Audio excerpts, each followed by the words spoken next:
Selamat siang, sidang jemaat yang dikasihi Tuhan.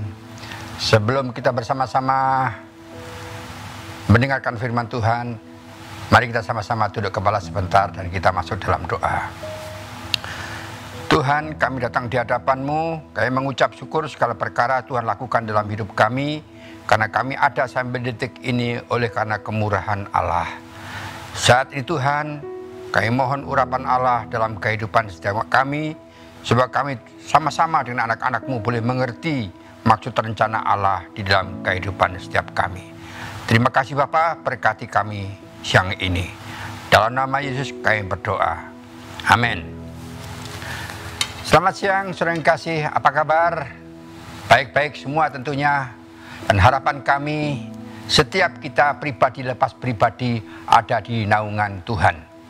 Karena kami mempercayai bahwa kasih Tuhan selalu nyata dalam kehidupan setiap kita. Dan kami mempercayai juga bahwa setiap kita hari ini ada seperti ini oleh karena kemurahan daripada Tuhan yang Tuhan berikan buat saudara dan saya. Saudara yang kasih dalam Tuhan, renungan hari ini kami berikan judul, Masihkah Ada Iman? Kenapa kita berbicara tentang iman, saudara yang kasih? Di dalam kondisi yang sulit, di dalam kondisi yang susah seperti ini, banyak orang-orang yang percaya tidak mengandalkan Tuhan. Bahkan dia marah kepada Tuhan. Dia bertanya kepada Tuhan, Tuhan, kenapa Engkau meninggalkan aku? Kenapa Engkau membiarkan aku? Bahwa Engkau berkata akan memberikan berkat buat kami. Bahkan kami hari-hari ini boleh dikatakan merasakan kesulitan di dalam hidup ini. Saudara yang kasih, mari yuk kita sama melihat hidup kita masing-masing, kita melihat hati kita masing-masing, ada di mana kehidupan setiap kita saat ini. Kalau hari ini dengan tema masihkah ada iman, saudara yang kasih, ya. Ada satu ayat mengatakan dalam 3 Yohanes pasal yang pertama, di dalam ayat yang kedua berbunyi demikian. Saudaraku yang kekasih, aku berdoa semoga engkau baik-baik dan sehat-sehat saja dalam segala sesuatu, sama seperti jiwamu baik-baik saja. Saudara yang kasih dalam Tuhan, doa dalam Yohanes kepada umatnya, kepada murid-muridnya, agar supaya muridnya dan jemaatnya di dalam kondisi yang sangat baik. Maka dari itu dia nyatakan harapannya dan doanya, mudah-mudahan semua muridnya, jemaatnya di dalam kondisi baik-baik saja. Saudara yang kasih di dalam Tuhan, kalau Tuhan bertanya atau kita bertanya dengan saudara sesuai dengan harapan kami pemimpin di tempat ini, harapan kami saudara hari ini dalam kondisi baik-baik saja. Kita berbicara dengan baik-baik saja bukanlah hal yang mudah, saudara yang kasih. Kadangkala sering kita menipu diri kita sendiri, ya. Di dalam mulut kita, dalam tutur kata kita, kita katakan baik-baik saja, tidak ada masalah dalam hidupnya. Kalau ditanya oleh teman, dia katakan kami baik-baik saja. Tapi fakta di balik itu semua berbeda. Saudara yang kasih, kalau di sini Rasul berkata, semoga engkau baik-baik saja dan sehat-sehat saja di dalam segala sesuatu, sama seperti jiwamu baik-baik saja. Saudara yang kasih, apa arti daripada jiwa-jiwa atau jiwa itu sendiri, saudara yang kasih, ya? Di dalam kamus berkata, artinya jiwa adalah pikiran, kepribadian atau hati kita, bahkan akal kita. Semuanya baik-baik saja. Saudara yang kasih dalam Tuhan, kita harus bangga punya Tuhan kita, memperhatikan kehidupan setiap kita, ya. Dia juga punya harapan agar supaya pikiran kita, kepribadian kita atau hati kita, bahkan akal kita itu baik-baik saja, sering kasih. Pertanyaannya, mengapa tubuh jiwa kita perlu kita perhatikan? Sering kasih, ya. Kadang-kala kita hari-hari ini kita tidak memperhatikan kehidupan kita pribadi-pribadi. Di dalam kondisi yang sulit ini yang seharusnya kita hidup lebih dekat dengan Tuhan. Mengandalkan Tuhan, menghadirkan Tuhan.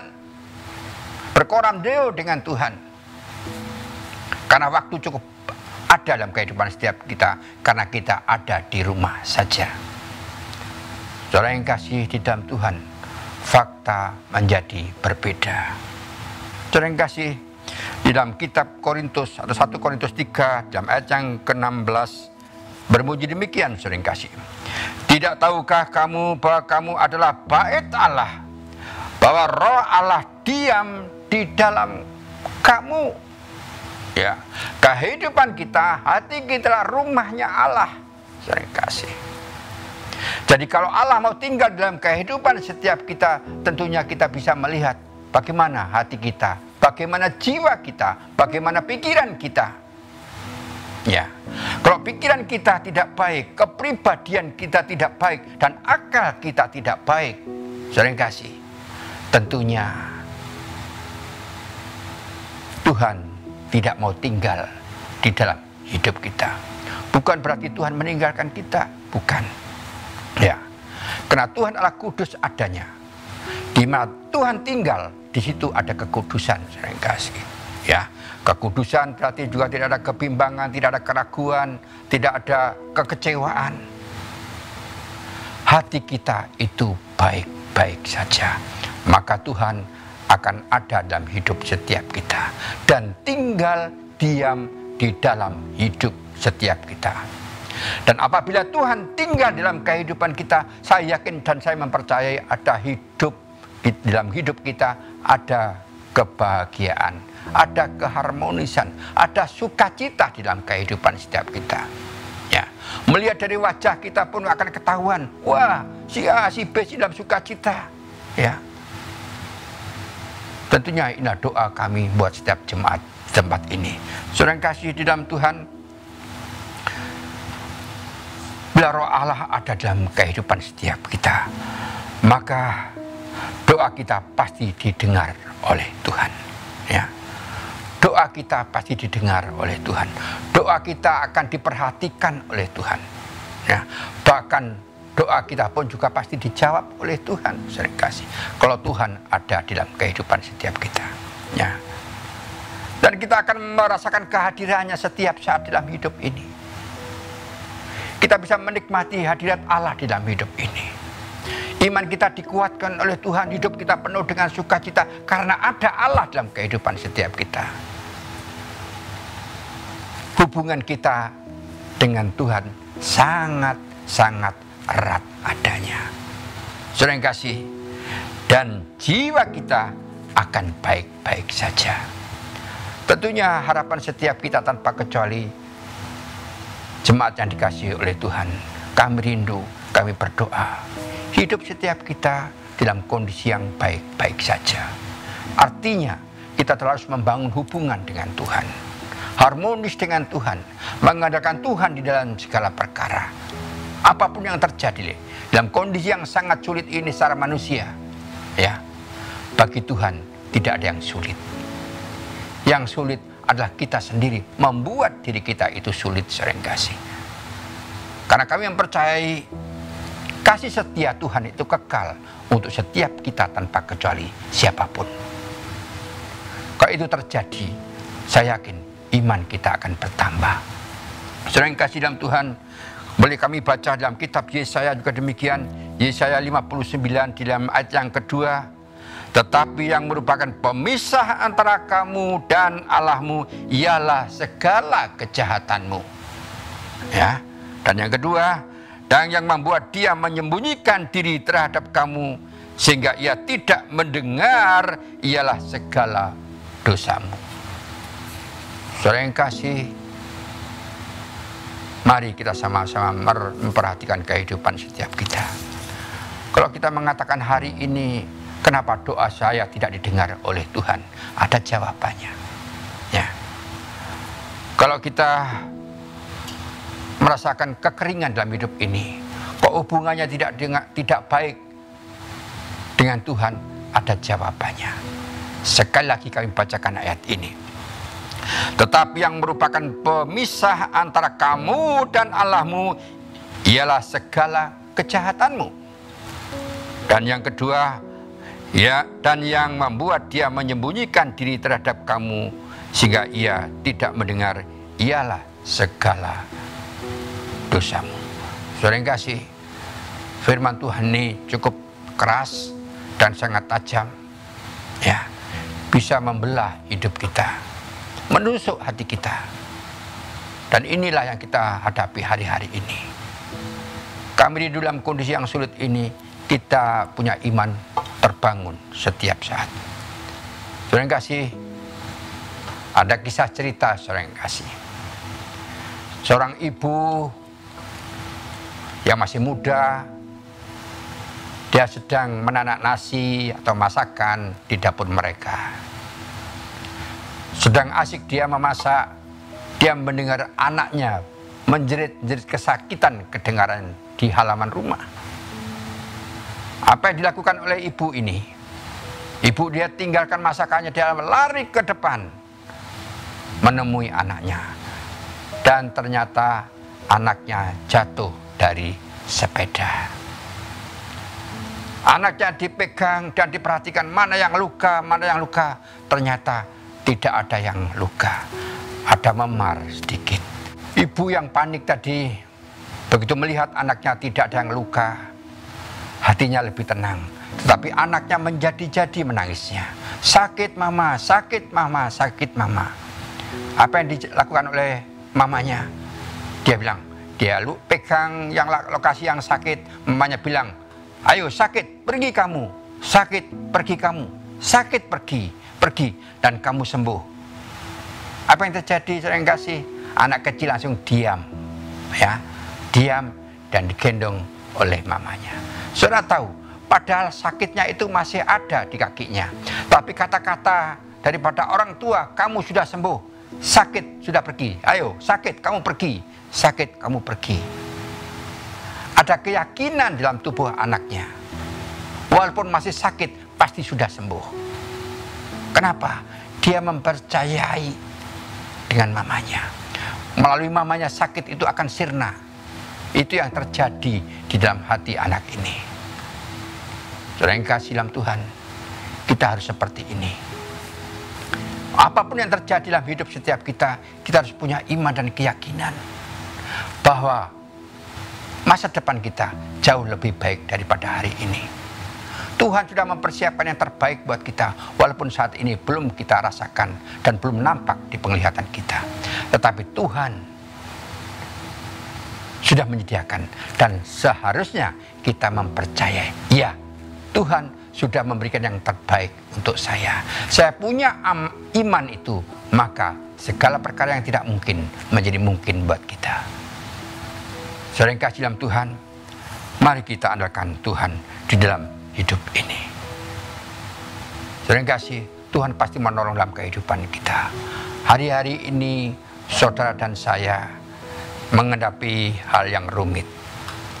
Saudara-saudara kita atau jemaat kita di tempat ini sedang berusaha untuk melanjutkan kehidupannya dengan usaha-usaha yang mereka lakukan. Nanti saudara dan saya akan mendengar suatu kesaksian dari saudara kita buat saudara dan saya. Harapan saya kesaksian ini akan menguatkan setiap kita. Terima kasih.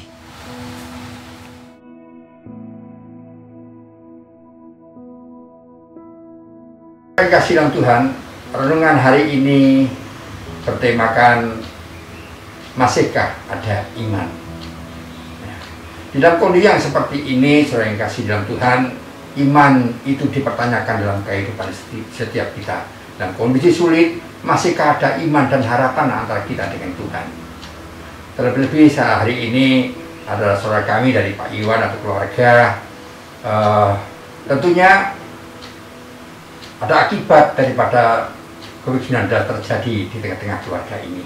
Pertanyaan kami Pak Iwan, apakah secara pribadi maupun keluarga, apakah ada efek tentang COVID-19 ini. Terima kasih Pak Petrus. Memang efeknya pasti ada, dampaknya juga kerasa. Jadi kita yang biasanya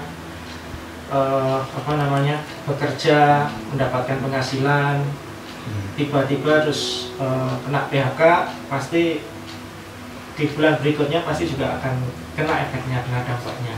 Situasi dan kondisi yang bisa dibilang lesu, perekonomian sedang lesu, orang-orang juga susah mengeluarkan dagangannya atau berbelanja. Jadi mau nggak mau saat itu juga kita waktu kena PHK itu juga berpikir keras. Kita yang tadinya punya penghasilan, bekerja ikut orang, terus tiba-tiba diberhentikan, tiba-tiba itu juga cukup bikin kami udah sedih, susah. Lagi pula istri juga belum lama ini juga mengundurkan diri dari pekerjaannya. Kita nggak ada pikiran sama sekali bahwa saya pun di bulan berikutnya akan kena dampak PHK juga. Saya pikir juga akan baik-baik saja, perusahaan masih bisa terus mempekerjakan saya, menanggung segala sesuatunya, tapi ternyata ya mau tidak mau ada yang harus dikorbankan. Tapi puji Tuhan, dengan kejadian ini kita dapat merespon dengan baik, tidak bersungut-sungut, tidak terlalu marah atau bagaimana. Tapi kami coba berpikir, mencoba kreatif, mencoba adaptif dengan situasi dan kondisi seperti ini. Apa yang harus kita lakukan berikutnya? Itu Pak Yesus. Oke. Nah, ini saya dengarkan di gereja ini kan ada perkumpulan ya, atau himpunan di mana ada COVID-19 masuk, ingin membantu dalam apa yang dilakukan oleh teman-teman yang kena PHK dan sebagainya. Pertanyaan saya, apakah ini juga berdampak atau ada keuntungan, ada kekurangannya dalam yang dilakukan dari COVID-19 ini? Jadi sebelum kami mendengar adanya tim COVID-19 dari gereja ini pun, kami sudah berusaha untuk coba jualan jajan, jualan juga masakan. Tapi usaha kami ini kami lakukan door to door. Kami tawarkan ke lingkungan terdekat kami dulu. Kami coba titip-titipkan juga ke tempat-tempat penitipan jajan. Dan selanjutnya juga kita coba tawarkan itu di sosial media. Kita punya Facebook, kita tawarkan di situ. Terus kita punya komunitas juga, kita tawarkan ke keluarga komunitas kita. Terus ada juga kita coba di teman-teman kita yang lain yang di luar lingkup komunitas kami. Ya puji Tuhan, beberapa dari mereka berkenan mencoba.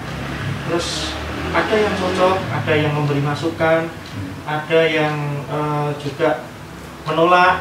Jadi itu biasa. Tapi kami coba terus konsisten, kami setia lakukan bagian kami coba terus-menerus. Saya yakin juga bagi teman-teman yang lain yang saat ini terdampak, saat itu terdampak, yang juga tiba-tiba jadi pengusaha dadakan, semuanya pasti mendukung positif. Apa yang kami rasakan ketika kami dibantu oleh tim COVID-19 ini, barang dagangan kami, barang yang kami tawarkan jadi semakin luas skopnya. Jadi kalau sebelumnya kami hanya menawarkan di lingkungan sekitar kami, hanya kepada komunitas kami, tapi sekarang sudah jauh lebih dikenal masyarakat banyak, khususnya di Bali, juga lebih lagi di luar Bali. Terbukti beberapa waktu yang lalu kami juga mendapat orderan dari Jakarta. Jadi barang dagangan kami, ada orang yang tiba-tiba menghubungi kami secara pribadi lewat Facebook itu, dia tertarik lihat produk yang dibikin oleh tim COVID ini. Terus dia akhirnya setuju coba untuk mengorder beberapa produk kami, dan puji Tuhan ketika barang itu datang dan orang ini memberikan testimoni, dia puas dengan produk kami, dan mungkin selanjutnya juga akan order lagi. Nah, kalau di lingkungan Denpasar sendiri sudah ada beberapa juga konsumen yang sudah repeat order dengan produk kami ini, puji Tuhan. Jadi saya dengar kan ini sangat positif sekali, COVID-19 ada di tengah-tengah keluarga di sini. Tentunya menurut saya, apakah ini perlu dibagi pengalaman ini kepada teman-teman yang lain yang mungkin belum masuk di COVID ini? Dan itu, kalau menurut saya sih, kalau ini kan sangat positif, kenapa tidak? Gitu kan, harus kita sampaikan ke teman yang lain. Karena ini harus saling, ya kan? Kita ditolong, harus juga menolong orang yang lain. Saya kira menurut Pak Iwan dulu, kira-kira gimana? Ya, puji Tuhan, kami pertama di Abalok, kami mendapat nilai-nilai yang baik dari pengajaran-pengajaran yang kami terima sampai dengan hari ini. Kami menghadapi situasi dan kondisi seperti ini, jujur ada rasa takut, ada rasa cemas, ada rasa khawatir, ada rasa bimbang. Tapi itu semuanya tertutup ketika kami punya iman, kami percaya dengan janji Tuhan, kami ada pengharapan. Jadi kami mengawali usaha ini pun kami awali dengan doa.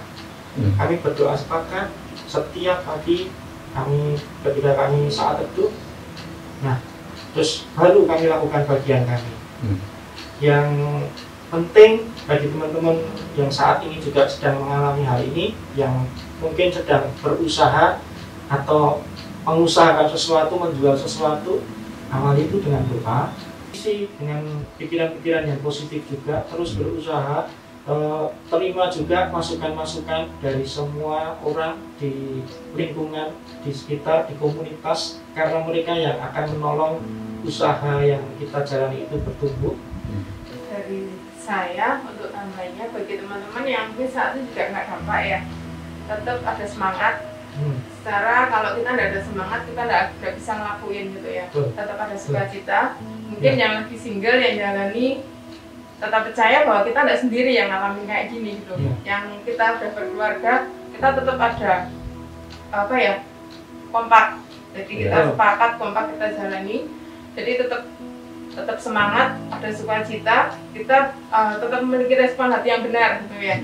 Jadi kita nggak mudah mengeluh, nggak mudah putus asa, yang penting sukacita aja. Kita jalani hari-hari kita, dan kita percaya, dan kita juga sambil doa juga bahwa COVID ini dia cepat berlalu juga gitu loh ya. Jadi kita bisa jalani dengan baik, yang penting andalkan Tuhan dalam kehidupan kita. Amin. Lalu saya menggarisbawahi tadi Pak Iwan dan Bu Maya mengatakan hubungan dengan Tuhan atau beriman atau menguatkan imannya dengan Tuhan, benar begitu? Iya. Saudara yang kasih dalam Tuhan, tema dalam minggu ini pertanyaannya, masihkah ada iman dalam kehidupan setiap kita?